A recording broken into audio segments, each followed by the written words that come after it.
नमस्कार दोस्तों, भक्ति केंद्र में आपका स्वागत है। तो आज मैं आपके सामने एक बहुत ही अच्छा प्रश्न और उसका उत्तर भी लेकर आया हूँ। तो वो प्रश्न क्या है?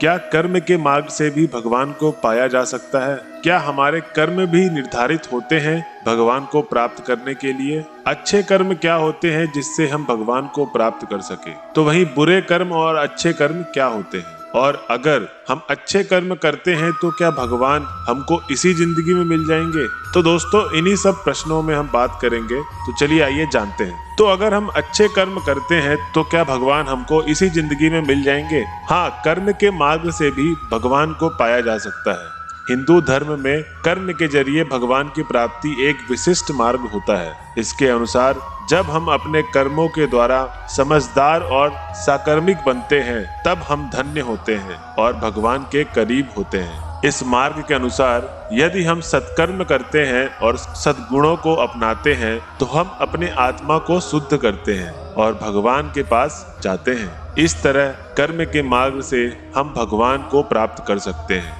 इसके अलावा हिंदू धर्म में भक्ति मार्ग भी होता है, जिसके अनुसार भक्ति के द्वारा भगवान को पाया जा सकता है। इसमें भक्ति और पूजा के द्वारा भगवान की प्राप्ति होती है। इसलिए हिंदू धर्म में दोनों मार्ग होते हैं, कर्म मार्ग और भक्ति मार्ग। दोनों मार्ग के द्वारा भगवान को प्राप्त किया जा सकता है। भगवान को प्राप्त करने के विभिन्न मार्ग होते हैं, जिसमें से दो मार्ग हिंदू धर्म में अहम हैं, कर्म मार्ग और भक्ति मार्ग। कर्म मार्ग के अनुसार हम अपने दैनिक कर्मों के द्वारा भगवान की प्राप्ति कर सकते हैं। हम अपने जीवन में सत्कर्म करते हुए, धर्मों के नियमों का पालन करते हुए और सामाजिक न्याय को पालते हुए धार्मिक बनाते हैं। इस तरह से हम अपने कर्मों के द्वारा अपने आत्मा को शुद्ध करते हैं और भगवान के पास जाते हैं। भक्ति मार्ग के अनुसार हम भगवान के प्रति अनुराग और समर्पण भाव रखते हुए उन्हें प्राप्त करते हैं। हम भक्ति और पूजा के द्वारा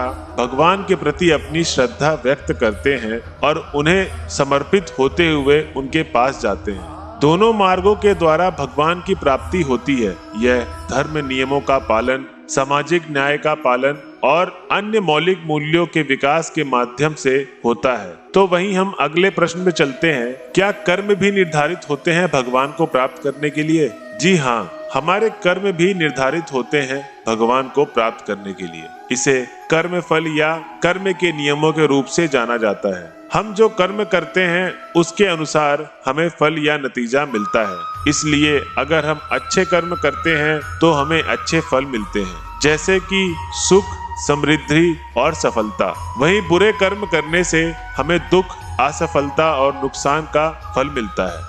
हमारे कर्मों के फल को निर्धारित करने में कर्म के नियम या कर्म फल का सिद्धांत एक महत्वपूर्ण भूमिका निभाता है। हिंदू धर्म में यह सिद्धांत अहम है क्योंकि इसके अनुसार हमारे कर्म ही हमारी जीवन की गतिरोध को निर्धारित करते हैं और हमें मुक्ति की ओर ले जाते हैं। इसलिए हमें अच्छे कर्म करने चाहिए जो हमें भगवान की प्राप्ति के पास ले जा सके। तो वहीं हम अगले प्रश्न की ओर चलते हैं। अच्छे कर्म क्या होते हैं जिससे हम भगवान को प्राप्त कर सके? अच्छे कर्म की परिभाषा धर्म और संस्कृति के आधार पर थोड़ी भिन्न हो सकती है, लेकिन सामान्य रूप से अच्छे कर्म वह कार्य होते हैं जो हमें और दूसरों को उनकी जरूरत के अनुसार मदद करते हैं और जो भगवान के अनुरूप होते हैं। यहाँ पर मैंने कुछ अच्छे कर्मों का उदाहरण बताया है, जैसे कि दान करना। दान एक बड़ा अच्छा कर्म है जो दूसरों की मदद करता है। यह कर्म हमें भगवान के साथ निकटता प्रदान करता है। और वहीं दूसरा, सेवा करना। सेवा करना भी एक अच्छा कर्म है। हम जब दूसरों की सेवा करते हैं तब हम भगवान की सेवा करते हैं। वहीं तीसरा, शुद्धता। शुद्धता एक अच्छा कर्म है। हम जब शुद्ध हृदय से काम करते हैं तो हम भगवान के पास जाते हैं। वहीं चौथा है सत्य बोलना। सत्य बोलना भी एक अच्छा कर्म है। हमेशा सत्य बोलने से हम अपने जीवन में खुशहाली और शांति प्राप्त करते हैं। तो हमारा जो अगला प्रश्न है, अच्छे कर्म और बुरे कर्म क्या होते हैं? अच्छे कर्म वह कार्य होते हैं जो हमें और दूसरों को उनकी जरूरतों के अनुसार मदद करते हैं और जो भगवान के अनुरूप होते हैं। उन्हें पूरा करने से हम अपने जीवन में खुशहाली, शांति, समृद्धि और ईश्वर की निकटता को प्राप्त कर सकते हैं। वहीं बुरे कर्म वह कार्य होते हैं जो हमें और दूसरों को अपनी संतुष्टि या फायदे के लिए नुकसान पहुंचाते हैं। उन्हें करने से हमें खुशी और शांति की बजाय दुख, असंतुष्टि, विपत्ति और दूसरों के दोष को प्राप्त करते हैं। कुछ उदाहरण हैं जो बुरे कर्म के हैं। अन्यायपूर्ण कार्यों को करना, जैसे चोरी, धोखाधड़ी, झूठ बोलना या अन्य की गतिविधियों में शामिल होना या अन्याय की गतिविधियों में शामिल होना। दूसरों को अनादर करना, उनके साथ अनुचित व्यवहार करना या उनके अधिकारों का उल्लंघन करना। अहिंसा, सत्य, शुद्धता और अन्य धार्मिक मूल्यों का उल्लंघन करना। अश्लीलता, नशे और अन्य बुरी आदतों में अधिक रूप से डूबना। भगवान या दूसरे के प्रति अवज्ञा, अधम भावना से दुर्वाचन करना।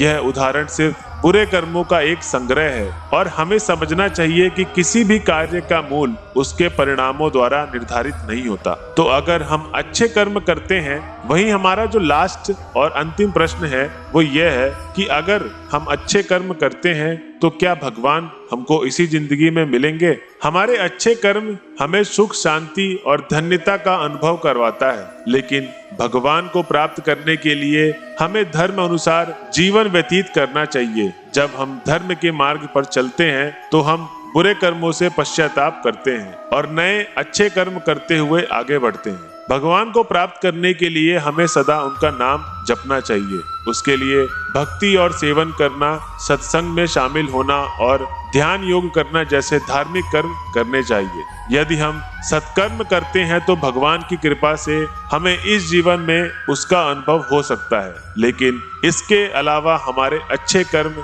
हमें अगले जन्म में सुख और शांति का अनुभव करवाते हैं। तो दोस्तों, आज की वीडियो आपको कैसी लगी हमें कमेंट बॉक्स में बताएं, और आपका कोई भी प्रश्न हो प्लीज हमें वो भी कमेंट बॉक्स में बताएं, उसका उत्तर मैं जरूर लाऊंगा। धन्यवाद।